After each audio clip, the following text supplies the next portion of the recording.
Iya. Bu Nina ini mau minta bantuannya, boleh nggak? Oh, boleh. Iya. Silakan. Ini ada tugas dari CGT. Kita ada beberapa kasus nih.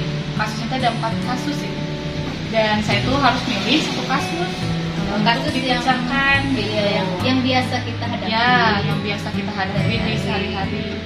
Hanya saja di sini itu emang kasusnya itu kasus SMA, tapi nggak apa-apa lah ya. Iya. Kita Tetap coba saja bisa kita terapkan ya. Coba ya, saya bacakan dulu kasusnya ya Bu ya. Oke. Nah, Anda adalah guru pelajaran bahasa Indonesia di SMA Karakter Mulia. 4 hari lagi adalah hari pembagian rapot semester 1.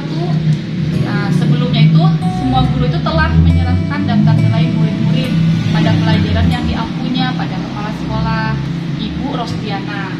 Nah, Ibu Rosdiana ini kepala sekolah yang baru bertugas di SMA Karakter Mulia di tahun ajaran ini. Nah, hari itu Bu Rosdiana mengadakan rapat guru.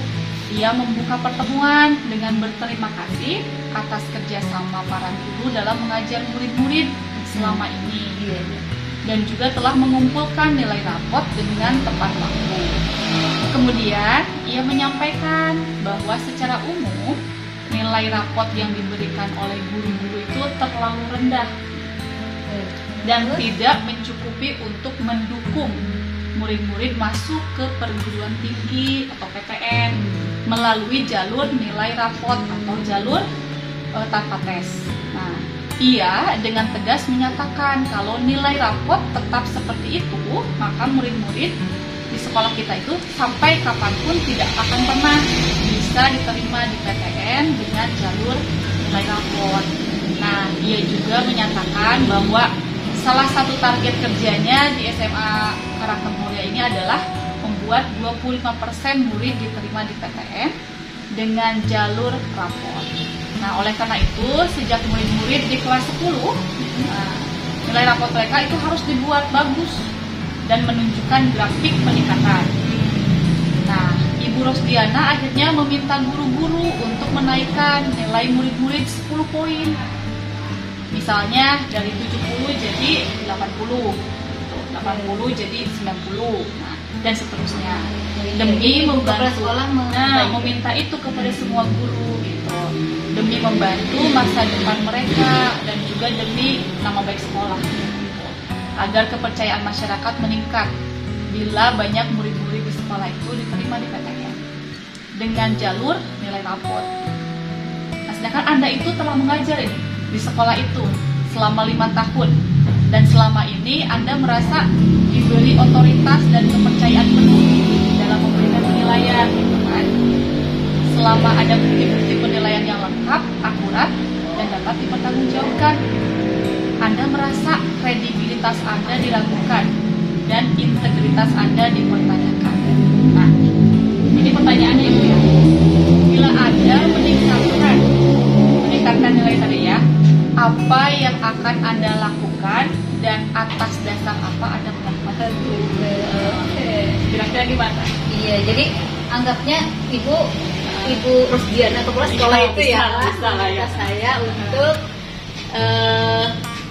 menaikkan nilai mereka karena 10 poin untuk mencapai tadi keinginan agar mereka bisa lulus gitu. Jadi memang sebetulnya kalau saya tadi yang memang sudah merasa memiliki kredibilitas, saya memiliki daftar misalnya mereka nilainya memang sesuai dengan faktanya seperti itu gitu, dengan pencapaian mereka, tapi kemudian ketika diminta seperti itu, dua-duanya sebetulnya benar ya Bu ya. Jadi ketika kita berangkat dari data akurat yang kita punya itu sudah betul, kemudian kalau tadi ada keinginan sekolah untuk up gitu, ditambah nilainya, tujuannya baik juga untuk masa depan mereka, untuk kebaikan lain yang lebih besar gitu, karena tidak hanya dalam waktu yang sekarang gitu. Mungkin diperlukan sedikit usaha gitu. Jadi kalaupun iya kita bisa menaikkan poin mereka itu tidak mendapatkannya secara cuma-cuma ya. Jadi bisa saja kita ada ada usaha mereka naik gitu, mereka berubah nilainya, ada perbaikan dari yang semula sehingga bisa naik. Dan ketika nanti kita memberikan tambahan itu tidak memang sesuai dengan usaha mereka gitu, memperbaiki nilai yang semula, ada prosesnya tidak hanya itu. Tapi kalau misalnya ya sekarang remedial kalau dalam alokasi waktu mungkin sekali 2 kali. Kalau misalnya nih satu kali remedial belum nih memenuhi gitu. Belum memenuhi juga. Gimana itu? Masih jauh. Dapat Kita nilai 10 gitu, dapat nilai tambahan 10 gitu. Iya. Sebetulnya kita untuk remedial itu kriterianya kita lihat saja ada perubahan tidak gitu. Sekecil apapun ketika ada perubahan lebih baik ke arah lebih baik, berarti itu menunjukkan mereka ada usaha. Iya, untuk memperbaiki nilai semula. Nah, kalau begitu saya juga sih sebetulnya setuju sih ya untuk itu, karena ada pemikiran bahwa ini benar dan benar, ini benar, itu benar. Nah, tapi karena saya itu kan sekarang belajar di modul 3 nih, gitu kan. Terus ini dalam mengambil keputusan nih. Nah, keputusan ini kira-kira kalau diujikan ya, ada uji secara hukum, itu melanggar hukum atau tidak menurut Ibu? Kalau kita menaikkan itu, kita menaikkan seperti itu, tidak, karena kita memang kita punya data yang lengkap juga yang bisa dipertanggungjawabkan. Dipertanggungjawabkan, mereka mengadakan remedia, ada nilainya gitu. Nanti kita mungkin bisa susun lagi secara lebih rapi, administrasinya bisa lebih rapi. Nah, selain itu juga Bu, itu tidak hanya kalau misalnya dari uji itu ada 5 uji ya. Yang pertama uji secara hukum tadi itu, kemudian ada uji regulasi juga. Kalau regulasi ini keprofesionalan, kira-kira itu menyinggung tidak itu?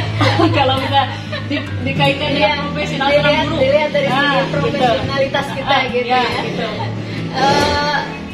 Menyinggung tidak, tapi ya memang ada. Itu juga usaha kita ketika berusaha mengangkat mereka, membuat mereka melakukan perubahan itu sebetulnya berkaitan juga dengan profesional kita ya, dengan tuntutan profesionalitas. Kalau misalnya dikaitkan dengan uji intuisi enggak, Ibu perasaan? Intuisi apalagi ya?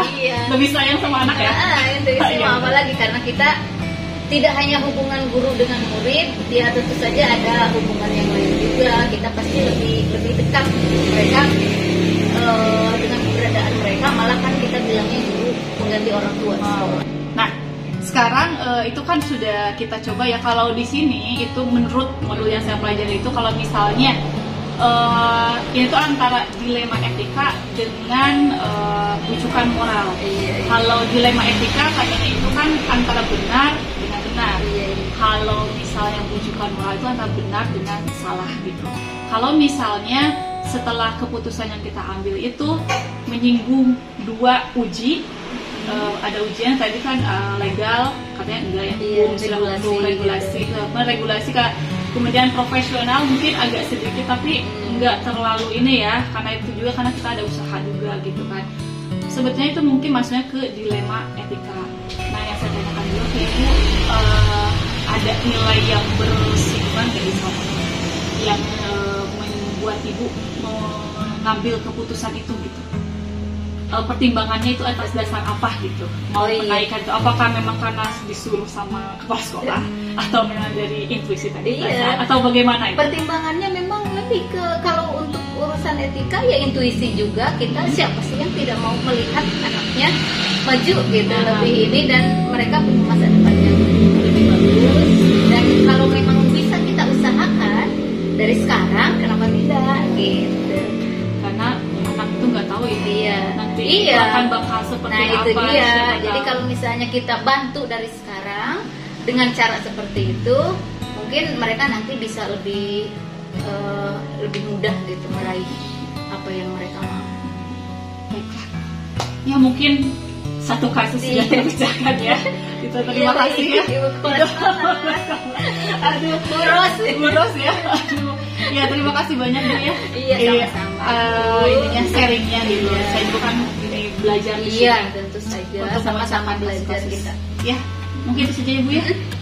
Assalamualaikum warahmatullahi wabarakatuh.